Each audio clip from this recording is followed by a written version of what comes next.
माझं सोलापूर न्यूजमध्ये आपल्या सगळ्यांचं स्वागत. बसत नाहीये की महेशांना आपल्यामध्ये नाही आहेत. पूर्ण सोलापूर शहर हे शोकाकुल झालंय.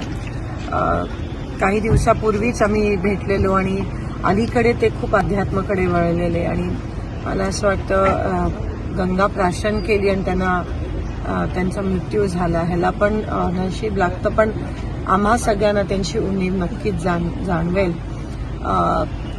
खूप आधीपासून माझ्या वडिलांच्या सोबत तात्या महेशांना माझे वडील काम केलं, माझ्यासोबत अनेकदा काम केलं, सोलापूरचे महापौर म्हणून काम, राजकारणात सगळ्यांसोबत एक चांगलं हसतमुख असं असणारं त्यांचं व्यक्तिमत्व.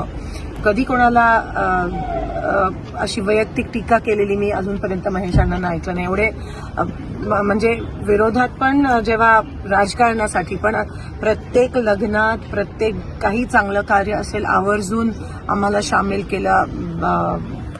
आम्हाला सगळ्यांना म्हणजे माझ्या वडिलांसाठी मुलासारखंच होते, कारण का तात्या एवढे जवळचे होते.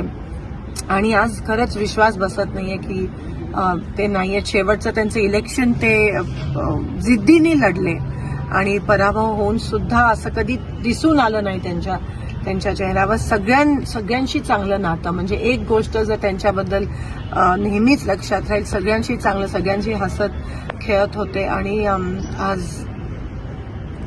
ते आपल्यात नाही आहेत, तर त्यांना श्रद्धांजली अर्पित करते.